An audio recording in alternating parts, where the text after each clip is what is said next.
What is good, everybody? It is your boy Super Saiyan Cab back with another Xenoverse 2 video for you guys today.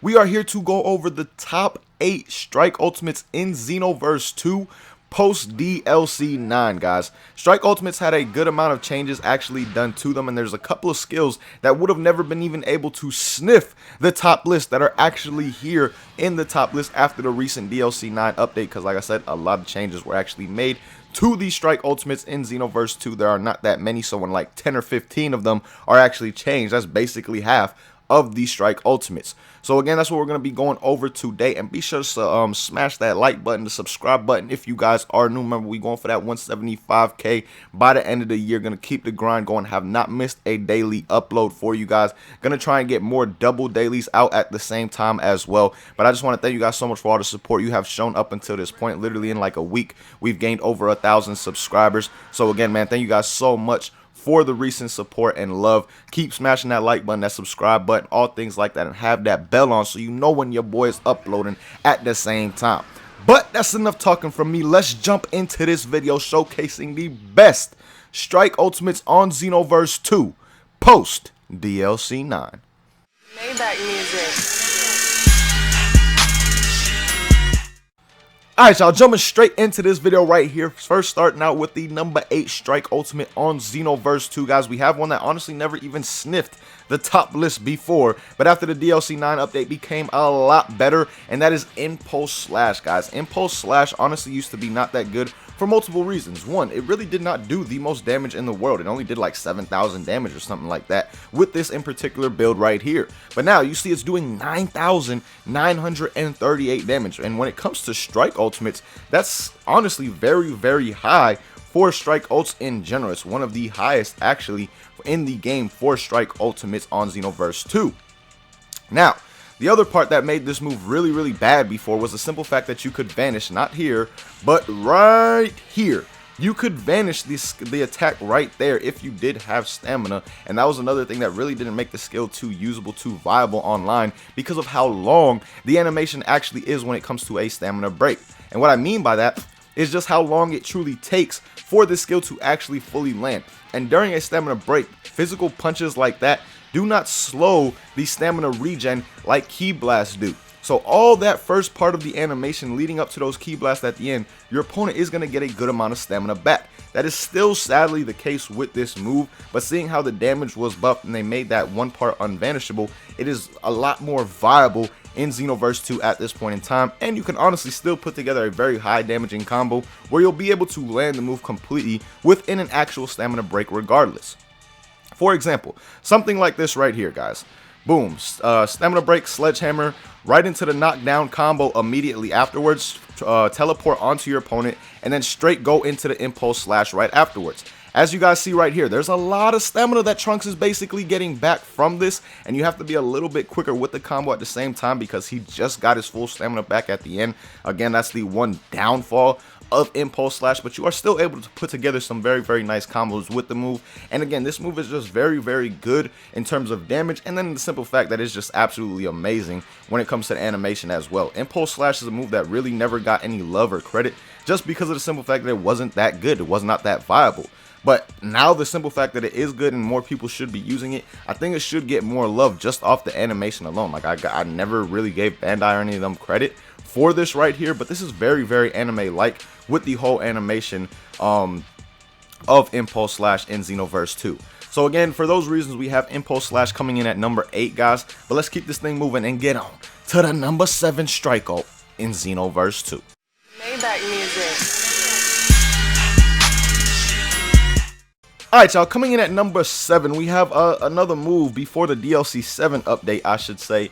Never even thought of being in the top of this list. Like, it was just an absolute trash skill when it came to the CACs, and that was Timeskip Molotov, guys. This is a move that honestly before used to do about 4,500 damage on a CAC, which is just absolutely pathetic considering it took 5 bars of ki. It literally did more, it took more ki than it did damage, which is just absolutely insane in my opinion. But now, since that recent buff, as you guys see, it does do 9,662 damage. The move has become very, very good. The main reason we have it so low on this list is just the simple fact that it does take 5 bars of ki, as opposed to some of the other skills that you guys will see on this list are doing around the same, if not a little bit more damage, and they only take 3 bars or maybe even 4 bars at the same time. So that's really the only reason we have it coming in at number 7 on this list. But Timeskip Molotov has definitely been made to be a very, very good skill. Since the DLC 7 and really DLC 9 tried to nerf it a bit, but honestly the nerf that was done to it really doesn't even make sense. Because like, for example, it says that after the last hit and you're sent flying, you're able to use your evasive. Like, cool, he just put in all this damage to me and I'm able to use my evasive now after the animation is fully over? Like, that part really does not make sense to me. And again, like I said, this skill honestly is just really all around good. That nerf really did nothing to it. The only downfall is that it takes 5 bars of ki for only 9,662 damage. So that again is why we have Timeskip Molotov coming in at number 7. If it did more damage or it took less ki, it would definitely be higher on the list. But guys, that's it for Timeskip Molotov at number 7. Let's keep it moving and get on to the number 6 skill on this list. Maybach music. Alright y'all, moving on to the number 6 skill on this list, guys. We have a skill that was honestly another beneficiary of DLC 7, and that is Spirit Sword, guys. Spirit Sword, everybody knew it would have been a good skill literally from the beginning of Xenoverse 2. The simple fact is that it just did not land both slashes of the actual attack. That second slash was always very, very inconsistent. But since DLC 7, this move is 100% consistent, will always land both slashes no matter what. If this move is going to land against your opponent, that second slash will definitely be hitting as well at the same time. Now, a couple reasons why it's coming in ahead of Timeskip Molotov. First and foremost, they basically do the exact same damage. It's just that this move is a 4-bar ki move as opposed to 5. And then also with Spirit Sword, you actually have some range with the move, which you do not get from Timeskip Molotov. At the same time, with Molotov, you literally have to be right up close and personal, but that is not the case with Spirit Sword. You can use it in a multitude of ways, whether it be up close or far. It really does not matter. So that's another reason why we have this move ahead, again, of Timeskip Molotov on this list. Now, one other thing about the move is, yes, it is unblockable, but at the same time, that really doesn't give me any kind of, like, that's not something that should put a move higher on the list, in my opinion, especially when considering online play. Because if you use this move and your opponent sees you use a move without you breaking their stamina, they're most likely going to do this to you right here and break your stamina, and then you're going to be punished for it at the same time. So again, that's why I really don't take that into account when I put a move in the top list, but at the same time, it is something that it actually can do. But that's it for for Spirit Sword, guys. We're gonna keep this thing going and get on to the top 5 strike ultimates on Xenoverse 2 post DLC 9. Maybach music. Alright y'all, moving on to the number 5 skill on this list, guys. We have a skill that was honestly considered to be probably the worst ultimate at one point in Xenoverse 2, if not right there tied with Timeskip Molotov, because of the little damage that both of those moves truly did. But now, Secret Poison, as you guys see, is a move that actually does damage. 8,200 damage from this move right here. At the same time, your opponent is poisoned. Every 3 seconds, I literally did it. It's like a 3 Mississippi count. They will lose a little sliver of health at the same time with this move. So not only are you going to get 8,200 damage, but you're going to poison your opponent to where they're going to get a constant little tick down throughout the rest of the match when it comes to their health. Now, again, like I said, this move was literally absolutely useless. I think it did. Like, the first jab right now does 2,929. That might be how much the move did in total, literally, before. But since the DLC 9 update, it does a lot more damage. The move is very, very easy to land. Very easy to land during a stamina break, things like that. And again, like I said, you're going to be poisoning your opponent at the same time. So that right there alone just makes it that much better of a skill, because you're not really getting 8,200 damage from this move. You're getting somewhere around like 9,000, 10,000, something like that, when all the poison damage actually racks up for you. So again, Secret Poison has honestly become a lot better skill all around in Xenoverse 2. One of my favorite skills too, just because I like the animation of it. It just really was never that great before. The animation I thought was fairly dope. You know how it zooms in on your CAC and then you give them that straight kick straight across. Depends on where you're at. If you're behind them, you're giving them a kick in the ass. If you're in front of them, you're giving them a kick straight to the face, just breaking the jaw. So I love that part of it as well. It's just, again, the move really just honestly was trash before DLC 9. But again, like I said, after, it is actually very, very good in my opinion. And one that I feel is the 5th best strike ultimate in Xenoverse 2 post DLC 9. Now, that is really everything for Secret Poison that I wanted to showcase, guys. Let's keep this thing moving and get on to the number 4 skill on this list. Maybach music. Alright, y'all, moving on to the number 4 skill on this list. We honestly have one of my favorite strike ultimates in Xenoverse 2 ever since it has come out, and that is instant Severance, guys. I've always liked this move literally since the day it came out. It has been a very, very good strike ult in my opinion. Damage has always been fairly good for only 3 bars the key, especially considering it's a strike ultimate. And then at the same time, I absolutely love the animation and the disrespect that comes from this move as well. Because not only are you giving them that boy chop straight to the dome at the end of the animation, but at the beginning of it, you're giving them that stare down and looking straight at the man's cheeks, just letting him know, I'm coming for them damn cheeks, my boy. That's what I picture my CAC saying in his head when I actually use this skill. So all around, absolutely love the animation. Again, the move does do good damage at 8,785 for a strike ultimate, only using 3 bars of key. And then at the same time, you can put together some nice combos that are going to do some fairly nice damage for you, as well, as you guys will see right here. Change this to guard. Boom, sledgehammer. Then immediately afterwards, not 1 critical upper, but 2, and then into a brave sword slash, and then 1 more brave sword slash at the end of it, as you guys see right there. And then you will finish it off with the instant Severance, and you're going to get 24,155 damage from that combo alone. And I'm sure there's other things that you can actually do with brave swords, instant Severance, to where you can actually land even some more devastating combos with the moves that you use leading up to it. But these are the moves that I actually have on right now on my CAC, and ones that are honestly just easy to connect other skills with as well. And that's why I have it working for this top 8 video, at least right now.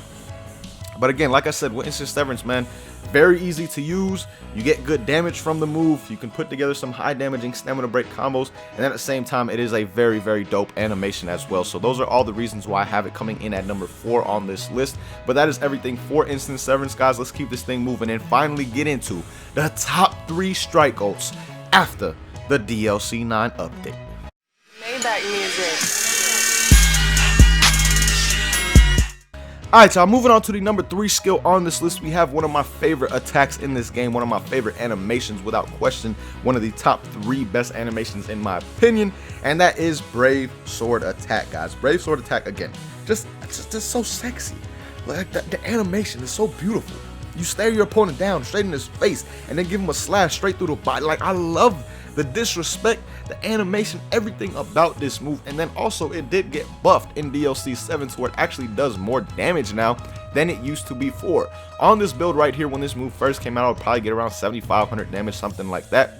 But now, as you guys see, 9,664 damage is what is coming from Brave Sword Attack, which is fairly good considering it is a 3 key bar ult and it is a strike ultimate at the same time. So Brave Sword Attack, like I said, guys, is honestly one of my favorite skills in this game. I absolutely have always loved the animation. The animation is absolute fire, on top of the fact that now it actually does do good damage. And something they did change in DLC 9 is they made it actually unblockable. Now, like I said before, I don't see how unblockable ults are really that useful, because when someone sees you doing the ultimate animation start up, they're gonna hit you with the burst dash and stamina break you if they can actually block the move anyway. But moving into a quick stamina break combo with the move, honestly, it's very similar to the instant Severance combo, because these are the moves that I have on the preset at this moment in time, and it just so happens to work for Brave Sword Attack as well. But again, with the double critical upper and only into 1 Brave Sword slash this time around, and then straight into the Brave Sword Attack right afterwards, as you guys see, the move will land, and then you still have time afterwards to do a couple of additional things after, where you have a little bit more key. You can use 1 more move, or you can just go straight into a combo like I did right there. But most of the time, that 22k damage anyway is going to be enough to kill your opponent. But like I said, man, the move does good damage at 9,664. One of my favorite animations in this game, without question. Absolutely love the way it looks. I was so hyped when this move first came out, just for the animation alone. And so again, for those reasons, the damage, the way the way the move looks as far as the animation goes, and the simple fact that there are a lot of ways to actually land it. They're just not the easiest or most simplistic. Like, you just can't go into a straight knockdown or knock away combo and hope to land this move. You actually have to find other moves that link into it and other combos that link into it as well, just like I showed you guys right there. But that is everything for Brave Sword Attack, coming in at number 3. Let's finally move on to the top 2 strike ultimates in Xenoverse 2 post DLC 9. Maybach music. Alright, y'all, moving on to the number 2 skill on this list. We honestly have my favorite animation in Xenoverse 2 now, and that is Burning Strike. We went from one of my favorite animations in Brave Sword Attack to my favorite at number 2 with Burning Strike again. And as you guys see, the move is actually doing very, very good damage now. 9,372. This move didn't even come close to that before, even if you used the second variation where you would kick your opponent in the back of the head like I did right there. But something else about the move that they actually did change, as you guys see, is no longer when you kick your opponent in the back of the head will you actually get more damage. Both ways still do 9,372 damage now. Don't really know why they actually did that. I guess the only purpose of kicking your opponent in the back of the head now is just for a little bit of a disrespect factor. But besides that, again, I just don't see the point in actually using that variation of Burning Strike anymore. But all in all, man, the Burning Strike is now doing good damage. It has always been very, very easy to land, like very, very easy. You can literally land it off a simple knockdown combo after a stamina break or something like that. Does not take much at all. And then also, like I said again, is now doing actual good damage. That was the major downfall of this move before, is the simple fact that it just did not do that good of damage in Xenoverse 2 before. But now after the update, like I said, guys, you can clearly see you can get a lot of damage from this skill. 9,372, especially for a strike skill, is very, very good in Xenoverse 2, especially when it comes to the strike ults, like I said, because personally, I still believe that the strike ults need more buffing done to them to kind of equal it out with the key ultimates. Like, key ultimates are doing 40k damage and 30k damage and stuff like this. There is no strike ultimate in the game that can clear even 20k damage on this build right here. So again, man, like I said, to me, strike ults still need a bit of a buff done to them, but for where they are right now, 9,372 damage is definitely very, very good, especially considering Burning Strike is only a 3-bar key ult at the same time. But that's really it for Burning Strike, guys. Everything I wanted to go over with the move right here. So let's keep this thing going and finally get on to that number 1 strike ultimate in Xenoverse 2 post DLC 9. Maybach music. Alright, y'all, moving on to the number 1 skill on this list. Finally, we have one that till this day is just very broken. Like, this is probably the most broken skill in the game, in the sense of it actually does not work the way it is supposed to. Now, I do not mean broken in the sense of how, like, the Go-Go Gum into the Dragon's Flash or Dragon Thunder, whatever it was called back in the day, how people used to do that and it was just stupid. No, Divine Lasso is broken in the sense that it literally is key-based offline and then online strike-based like it is supposed to be. So that is why we are on the different CAC right here. This is my key-based CAC and the one that we actually have to use to showcase Divine Lasso to get a good idea of what the damage will actually be like with a strike-based character online. And as you guys see right there, 11,490 damage. This move was actually buffed in the DLC 9 update to where it does do more damage now than it ever did at any point in time before. So that is one thing, honestly, that just puts this move up here on its number 1 pedestal still to this day, because of the simple fact that it used to always be number 1 in all the other strike ult vids I did for the most part as well. Until this day, again, Divine Lasso still reigns at the top for multiple reasons. One, if you do get the full damage, which most of the time you do, it's a lot more consistent when you actually use it in a stamina break or online and things like that, you're going to get 11,490. None of the other strike ultimates that we really showed in this video even kind of come close to it. None of them even crack 10k damage at all. This is the only one out of the whole list that actually does that. On top of the fact that it is my second favorite animation in the game. Absolutely love this. Have always wanted it. I've always wanted it in Xenoverse 2 since I saw it on Dragon Ball Super, and I was so glad to find out that they actually added it. Like, you guys have no idea when that happened and we seen that it was coming. I was extremely hyped. Until this day, I absolutely love this skill so much. Just the only thing is that's really wrong with it is the simple fact that it's so weird in the sense that it works offline for key-based characters and then online for strike-based characters. Like, that just, it still really makes absolutely zero sense in my opinion. But again, man, this skill is just very all around good, very easy to land. Like, you can literally land it off a knockdown, knock away, like it does not matter. The move is very easy to land, guys. I'm just gonna do a simple knockdown combo into the Divine Lasso right here just to show you guys what I'm talking about, because obviously this is more of a key-based build and the moves I have on are key-based at the same time and not really something you would include in a stamina break combo with Divine Lasso. But as you guys saw right there, just a simple knockdown into the Divine Lasso will work for you all day, every day, and of course you can do a bunch of moves leading up to that and take full advantage of the actual stamina break with the move at the same time. So all in all, man, absolutely love this move. Does very good damage, very easy to land, and one of the best animations at the same time in Xenoverse 2 as well, and just one of my favorite skills from Dragon Ball in total. Like, from all the Dragon Ball series, that Divine Lasso, when we saw Goku Black Rose do it, it was just so hyped and so lit in my opinion. I've always loved this skill so much. So again, for all those reasons, that is why we do have it coming in as the #1 strike ultimate in Xenoverse 2, but that really only pertains to the online play, because clearly when it comes to offline, for some reason this skill is actually key based, which is just very weird in my opinion. But that is it for my list right here, guys. Let me know first and foremost what you think of the list, and then what is your list looking like down below in the comments, because again, when it comes to these videos, I love to see what you guys have in mind regarding the strike ultimates, the key ultimates, supers, things like that. Love to see what you guys are thinking and where you guys would actually place skills in a top list at the same time. So be sure to share all that down below in the comments. But till next time, man, as always, thank you guys so much for watching. Really hope you guys enjoyed and hope you guys have a good day as always. Peace, y'all.